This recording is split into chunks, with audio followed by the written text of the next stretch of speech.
Hi, welcome to This Week in Gallup. I'm Barbara Stanley. We've got a great program for you tonight. But first, I would like to thank all of Gallup's and McKinley County's veterans for all of the things that you've done for us, all of your service. We do appreciate it.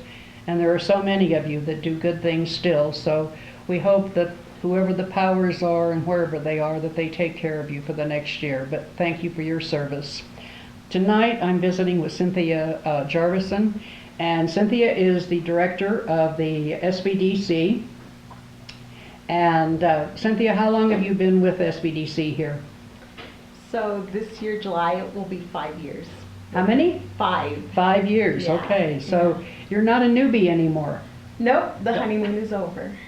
How has the coronavirus, I mean, did you guys pretty much shut down in March, or I know you were working from home for a while, but how did the coronavirus affect your customer base? Well, since March of this year, it was a whirlwind. Things just happened so quickly. We had to adjust because all of our SBDCs are under our host institutions are higher education. We do have to comply with the closures of UNM, and we are still on limited capacity, and they're not bringing back the pack, and we're doing still everything remotely. But I've had to adjust quite a bit. It's really been an adjustment. Everything was from home. I had to work from home. We had to do everything either on the phone or through the internet, through Zoom. So I've been working at home since probably the beginning of last month. Gradually I'm coming to the office and I'm meeting with people individually, but that's sort of frowned upon, and we're told to really limit that, especially now that the How many days are you in the office now? I've been trying to be there at least twice a week. Okay, but that's just by real appointment only, and you know that's for special things that can't be done over the internet, right? Right, and you over time I've established one-on-one relationships with some of my clients, and they're like my children. You know, they want that attention, and that's what they expect. So, but we do take precautions, and I'm really careful. How will the decrease in the New Mexico budget? I think we're going to take a big hit because of oil and gas. Yeah. I got really frightened the other day. It was $1.72 at the pump. My God, you know, we're not going to have any money at all if that keeps up. But you are funded through both SBA money and through state money. Right. And so how secure is the state funding now? Well, we won't know until the state legislature meets in January, but we do anticipate some huge cuts. And we've got a set of budgets that we have. We have a budget where we're cutting either 10% or 20% or full capacity. So it's hard to say right now, but we do anticipate a huge cut. You know, one of the things that I'm certain that most people here in New Mexico don't know, the SBDCs, they are networked in New Mexico. You have a New Mexico network, but in every other state in the whole United States of these Americas, they have SBDCs also. Right. And so those are funded through both state money and through SBA money. I was really surprised. We were in Maui, and we're walking down after the grocery store. We come this little like shopping mall, and here's an SBDC. Wow. And you're going, really? I mean, that's really exciting, huh? In Maui? Mm-hmm. Mm-hmm. So they're all over. They are. There's SBDCs all across the United States, and each state has their own network. So we're part of the New Mexico Small Business Development Center network, and our lead office is in Santa Fe. Right. And we're actually, the unique thing about us as an SBDC is our state supports us more than 50% of our funding. So the SBA funds us through their federal funds, but the state of New Mexico funds more than 60% of our budget. So that's really unique about our network. We get a lot of state support. Well, and I think too, you actually understand state rules and regulations. Mm-hmm. You understand the populations here. You have all kinds of services. And I wanted to go through some of your services, but you have counseling. Mhm. So we have one-on-one confidential counseling. So everything, the clients, when they register for our assistance, they have to register online. And in order for me to provide those consultation services, they do have to register with us. And again, since March, everything has been online. A lot of the capturing of data, the consultation has all been through the internet. And unfortunately, you know, I really pride myself in establishing workshops and bringing them to our community. Have you been doing workshops on Zoom? So that's been really difficult. There's a lot of requirements. You mentioned something about federal regulations and requirements. Well, we do have to capture things like surveys, sign-in sheets, to prove that we actually had an event. So how do you do that? So now we don't, and everything is done through our lead center. And so our lead center out of Santa Fe cooperated, or they're collaborating with WEST, the Women's Economic Self-Sufficiency Team, WEST. And that's been a big help for New Mexico economic development. It really has, and we've also collaborated with SCORE, and that is the Service Corps of Retired Executives. And what they do is, these are retired people that have owned businesses. These are big shot CEOs, Right. CFOs. These are all people that have had top-notch jobs in big companies. Right, and they've retired. So they match them with businesses with like industries, and they give them consultation on, you know, because they know about the industry. And so they match them with these retired veterans or the executives, and they help counsel them, and it's all free. I mean, it's paid for by the state. And then we have VBOC, the Veterans Business Outreach Center. So we've collaborated with all these folks, because we can't do all of the workshops. We really do need to collaborate and work together to provide these services for our community. And that's what we've been doing is through our SBDC. One of the things I want to disabuse everybody of is, because it's free does not mean it's bad. No. It means, you know, with the SBDC, it's very good, because you have access to some tremendous people. Mm-hmm. I mean, all of the chemists at Los Alamos and Sandia Lab. Mm-hmm. I remember someone down in, I think it was in Alamogordo or somewhere, and this man was trying to create a covering for cemetery stones, so they wouldn't flake off, so the concrete wouldn't just go to pot, and because he didn't want to use marble and some of the other hard stones. And so he had worked in his kitchen, and his wife had made him take it out to the barn, and he'd worked out there, and he didn't come up with any kind of a coating that would actually keep the concrete from flaking. Mm-hmm. And so he went to the SBDC, he said, and this young man, I think it was in Alamogordo, set him up with a Sandia Lab chemist. Mm-hmm. And within about a year, they had this coating that works on concrete. Mm-hmm. And they patented it, and went on. But this was all free. Right. He had a free Sandia Lab chemist on his side. Mm-hmm. Right. Think about that. We do have access to all these industry experts. The state pays for all of these services, and they're available to entrepreneurs or people who have an idea. And we ought to take advantage of all of those opportunities and services that are available. And so what the cool thing about the SBDC is that we're connected with all these networks. And if someone comes in and they have a conversation with me, and I think, well, yeah, you know who could help us with this? So we would reach out to like the labs. Right. And we have access to all of those resources and tools and services. And what a great and all these experts are just one phone call away from Cynthia. Right, because we're all connected. Yeah, that's pretty exciting. It is. Yeah. It really is. What kind of workshops have you held since the coronavirus hit? I mean, have you been doing them with Zoom kind of things, or? So yeah, we just had one today. It was really interesting. We're still working out the kinks. We have delay, and the internet is slow. We're having to deal with a break in internet access, and sometimes the internet goes down, and we have to adjust and pivot.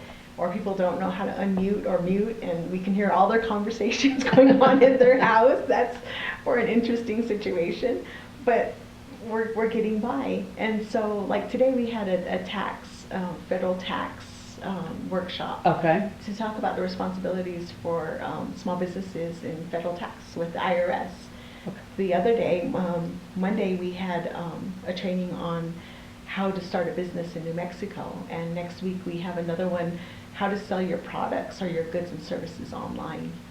So we do have. Oh, sounds like you're trying to sort of point us to the future and not to our old normal. Right. We're trying to move forward. Right, we are. So we're pivoting. We're pivoting. We're pivoting. That's the word? Okay. And we're adjusting. Everything is going online. We just want people to be safe.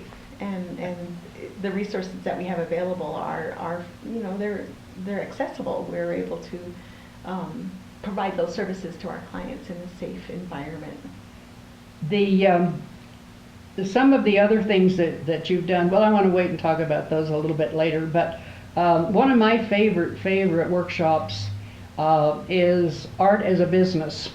Oh, yeah. And I really like that one because in Gallup, we have a lot of artists, and they know nothing about business.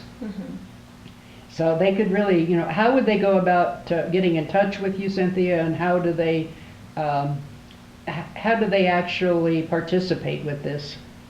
So right now, the best way to contact me is through my email, and that's cjarvison, CJARVISON @unm.edu.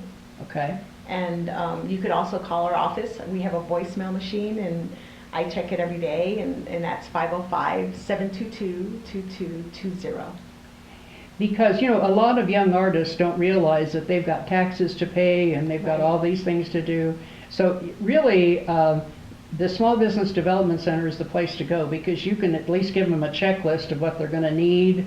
And then, like your workshop today, the federal taxes, there's always the state taxes. They're always a big, like, who knows what's happening. Right. And I would imagine right now, how is the workforce solution taxes? How's the workman's comp taxes? So we're advising folks to pay it anyway.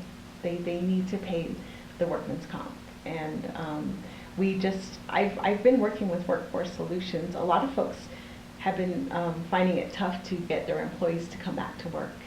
And with the assistance with the PPP and the EIDL and the county funds, some of the employees were able to come back. And there was a tax relief on payroll expenses. Right. But we're advising it's not a relief at all. It's something you're going to have to pay eventually. Well, yeah, you have to pay that back. Yeah, you really should. You know where that money came from. Yeah. That came out of the Social Security Fund. And so, yes, you're going to have to pay my Social Security money back. Yes, that's true.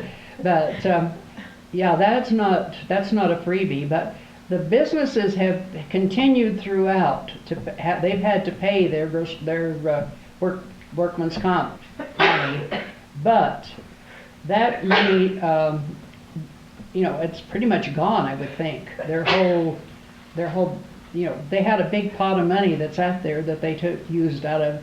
I would imagine it's gone. Yeah, pretty much. The city and the county funds have been exhausted, from what I understand. There was we were helping with that program all of last month, and the EIDL funding for the loan, that's available. That's still open, but again, that's a loan. It's right. Not a grant. It's not a grant. That's another thing I think people have been confused about with all the government things that have come out, is whether this is something you have to pay back or whether this is a grant that you're not going to have to do anything with. And all the big corporations are picking up and snapping up all the grants, and that leaves all the little tiny businesses with the opportunities to get loans. Right. Which is the wrong way to run things. It is, because it's like you're just getting yourself into more debt. But a lot of the businesses that applied for the grants, and I'll give kudos to a lot of them because they actually kept good documentation. And it's so important to keep good documentation. We talked about that today in our IRS workshop. And one client of ours was saying, wow, I didn't realize all of these things I was responsible for, like FUTA and unemployment insurance and workman's comp, and I didn't realize, I had to take that out of my payroll. I was just so used to getting a check and my employer would take care of that. Now that's going to be my responsibility. Yeah. This is overwhelming. So, it can be at some point, but it's always good to reach out to the SBDC. We can help you navigate. Well, if that. they come to you first, yeah, before they go into business. Well, there's that. Yeah. There is that. We're going to take a quick commercial break. When we come back, we're going to find out more about the SBDC, so please stay tuned.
Hi, welcome back to This Week in Gallup. I'm visiting with Cynthia Jarvison, who is the SBDC director here in Gallup, New Mexico.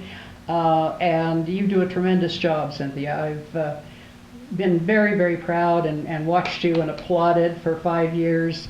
I want to tell everybody we've had really good SBDC directors here in Gallup all these years. And so I'm all very proud of all of you, but you do a tremendous job. One of the things that you do, and you do very well, is you help young business people here, or new business people here, connect with federal government contracts. Mm-hmm. And are you going to be doing that still? Are you going to be working with federal government contracting? So yeah, we still work. Part of our New Mexico ASBDC network, we have under our umbrella the PTAC, the Procurement Technical Assistance Center, and they help folks navigate through the federal, state, and local contracting. And they do work with us as well with the webinars that are online. And we do have the basics for government contracting, cybersecurity. There's like a 3-level cybersecurity for the business, for personal, and for a government contractor. So those are all series that are available on our website. And the PTACs will be running those programs. So that's Yes. really good to know, because, you know, a lot of folks do not have, well, I don't even think that they look at the federal government as a possibility. Mhm. You know, they think that that's all just sort of a cocoon kind of thing. They all do their own thing within, but the federal government contracts with a lot of people. They contract with janitorial services and extermination services and all of these things. The IT area is getting bigger and bigger, isn't it, though? Yeah, especially now that we're all online, right? So there are the federal entities, there's the local and state. So if, you know, all of these entities and programs buy a lot of goods and services from small businesses. They buy anything from Q-tips down to your masks. Right. So the government buys a lot of goods and services, and there's a large potential for growth. However, you really need to have all your ducks in a row. Well, and before don't you have to be certified to actually put in a bid? Right. You have to be registered on the portals. You have to have a legal structure. You have to have an EIN. You have to have a DUNS number. You must be registered on the System for Awards Management, SAM. And there's just a lot of things you have to have in place before you sell your goods and services to them. But they're all hoops and hurdles that you can help people through. Right, and they're all free. You should never ever pay for those. Okay, so, you know, I think people look at all that list that you just gave me and going, you know, they're bleary-eyed and they go, no, I can't do all that. Right. But if I go to Cynthia Jarvison's SBDC office, I can do 1 or 2 steps at a time and keep going up the ladder till I have all my ducks in a row. Yes, ma'am. That's what we help them with. Yeah, and that, how many businesses have you helped through that process? Because it seems to me there's like, it doesn't sound like a lot, 6 or 7? Businesses? Yeah? Yeah, I think. I've helped quite a few businesses get into Yeah, government contracting. you know. That actually is my passion. I really love the government contracting. I used to operate a Native American Procurement Technical Assistance Center.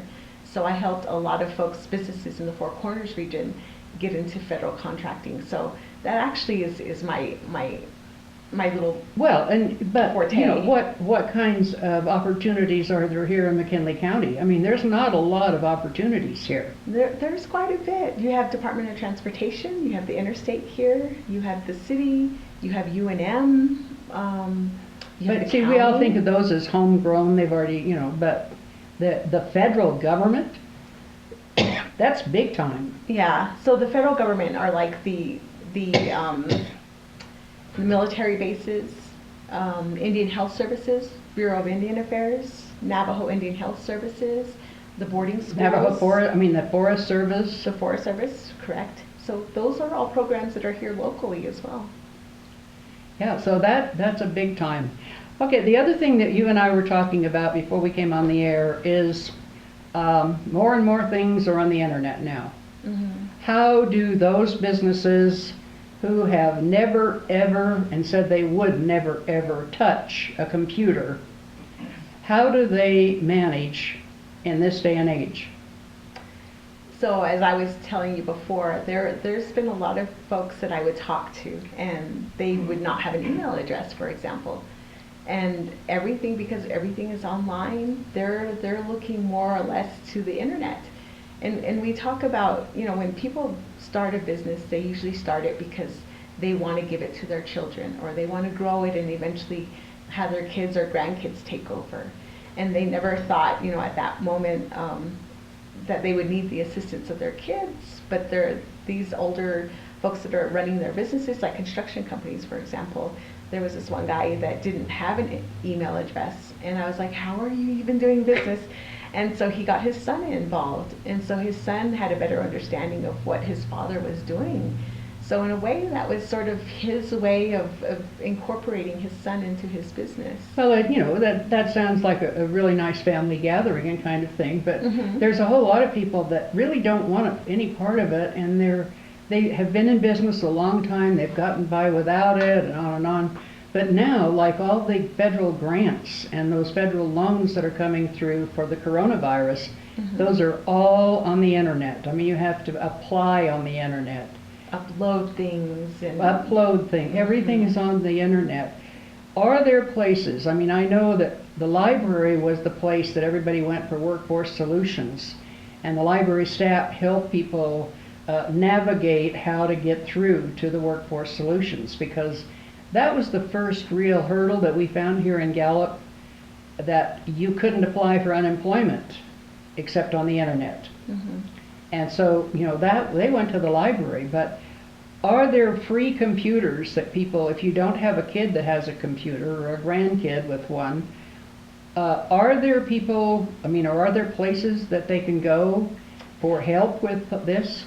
Well, during the time that we were doing the City of Gallup and McKinley County grants, they were actually covering expenses for businesses to get the computers or the technology to get them up to that level. So there are grants available for that, to assist businesses with getting access to computers and access to the internet. So yes, there are programs that are available for that. But that's gonna, but they're gonna be too late. They're gonna learn too late to apply for any of these things. Mhm. Have those grants that were applied for, about a month ago, Mhm. that first came down through the city, have those grants been awarded yet? Do we know if anybody in Gallup got one? I know of a few. There's probably like 3 or 4. That received their When Louis and I were talking, he didn't know that it was going to be all reverted back to the state. Oh. And so when we were talking, it was going to be, they were going to be, you know, granted through, that the chamber was going to take them, and then the city was going to review them, and another party was going to review them, and then the city would award the grants. Right, based on the approval of the Yeah, state. based on the approval of the committees and, you know, and all that. Mhm. But then all of a sudden I heard that no, after it was approved here in Gallup, then it had to go to the state, Mhm. and that's where the money was going to come from. Mhm. And there was no, you know, I assume that Gallup, everybody from Gallup was just dumped in that same big pot. Hmm. And maybe, I mean, they pulled you out by what kind of mask you wore, or if your hair was blue or something. I have no clue. Well, they made sure that they have all their documentation in place. Well, but just things like you know, that. one of the things when you set a whole lot of criteria, Mhm. you know, in a little area, in a little pot, you're going to find 2 or 3 or 9 people that don't meet all the criteria, so it's easy to get rid of them, and then you have a few. But at the state, by the time this stuff gets to the state, they all had the same criteria. They all had met all the same things. Mhm. So I don't know how the state, I never heard how the state was going to decide what to pick. Mhm. Mhm. You know, when you talk about transparency, apparently we're only talking transparency at the lower levels. We don't transparent at the top. Yeah, I mean, but shouldn't we know how they're going to decide? Yeah, we should. I mean, all of this funding is federal funds. Yeah, You and really so, have to comply. and we should with- have a, you know, like, well, you part your hair on the left side and you spit every Tuesday, okay. I mean, if that's the criteria, then we know, right? Mhm. Right. Whatever I don't care what it is, but I'm just thinking that, you know, the governor's office should turn loose of how we're going to decide who's getting all this. And has it been started? I mean, you know, Louis told me that the max was 60 days. And it's been Oh. 60 days. Wow. That's interesting. So the city money has been. The city funding came here, remember? Right. And Bill did all of the, you know, he collected them all they applied on the internet. Right. And he helped a lot of people. They took their paper in to him. They didn't have everything filled out correctly, so they took it all to Bill. Mhm. And the office there started filling it in for him, Cynthia. Mhm. Then I'm told that from that deadline, then all that information went to Louis' office. Mhm. And he had 2 people there who went through, did they dot all their I's and cross their T's and do all that. It went from that process to a group who evaluated. Now, he didn't tell me who the group was, but they evaluated on the criteria that were placed, that they mentioned, you know, it said about how long you had not paid your rent and all that kind of thing. And then he told me that it would go back to the mayor's office, and they would start giving out grants, first come, first serve. And that was going to be a 40-day process. And then when I saw him again, he said it was going to be a 60-day process, because they all went from the city after their selection, after their approval, back to the governor's office. Okay. So it must have been the award letter that was issued then? Yeah, and not so much the money or the funding. Well, it was the award of the grant money. It was the grant program. That was a grant program. And you could get up to $10,000. Right, and then they increased it to an additional 20? Yeah, but that money was, I assumed it was here. I assumed that, Gallup had gotten so much, grant so much, everybody's got their little pot. And that they would be giving out the grants, whatever, however they decided to do it. But that's not what's happening. So there is no money in Gallup. I mean, there's no... And what they were going to do here was first come, first serve, which is probably a fairer idea as any other, because if they've had to meet all the criteria, and they've done that, then everybody's equal. And so, then you could do first come, first serve. But if maybe the state of New Mexico's doing that, but they didn't tell everybody, and so we're not the first to get to the door. And so, and all the counties had to apply for that grant? Yeah, see, well, except for Albuquerque. Now, Bernalillo County has done their own money. They've had their own money come in all the time. And they've been doing their own grants and their own loans, their own everything. But I've heard their money is coming in separately. But Santa Fe is in the pot with everybody else. Doña Ana County is in the pot with everybody else.